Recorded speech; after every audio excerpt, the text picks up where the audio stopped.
If you want an easy example for why religion is by men for men, look at how it deals with menstruation. If you are Hindu and on your period, you cannot enter temples, perform pujas, or even touch sacred objects. In Shintoism in Japan, if you are on your period, you cannot enter sacred shrines or perform rituals. In many kinds of Islam, if you're on your period, you cannot pray or enter mosques. There are still some religious sites that will not even allow women of menstruating age. The Sabarimala temple in India finally reversed that through a court case in 2018, so like very recently.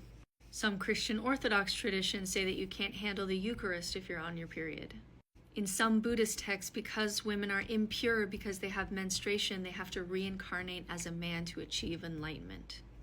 We have records of theological debates in medieval Christianity where they're trying to decide whether menstruating women can handle the Bible or participate in theological discussions while they're on their period. Judaism, of course, has many rules around menstruation, and you have to do a ritual to purify yourself after menstruation. You're not allowed to touch your husband during it. It's a whole thing. Like across Buddhism and Hinduism, we have ideas that the woman's body is more impure, and so it's going to make their spiritual progress harder.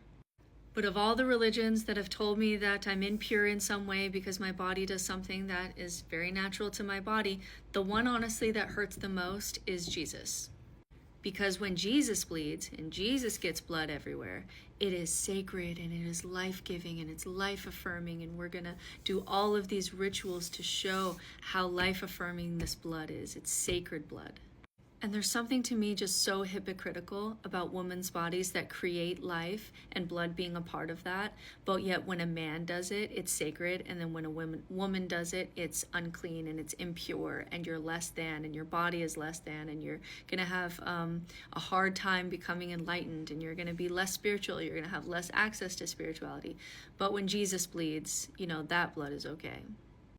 Jesus's blood did nothing and is praised as everything. But when a woman bleeds and that actually is tied to her ability to create life, it's impure. So not only did the Christian God take everything, like he creates everything without female, but Jesus also took the blood too. And then the women who bleed and actually create life are less than. And that is just such bullshit. There are a lot of things about Jesus that I like, but really what I hate the most is I just had someone yesterday say, I love Jesus because he's the perfect balance of masculine and feminine. And I said, that's great, but we only accept femininity or life-giving blood as sacred when it comes from a man. And that actually does have a cost for women if we only accept femininity when it comes with a penis. So I'm just gonna leave that there and walk away.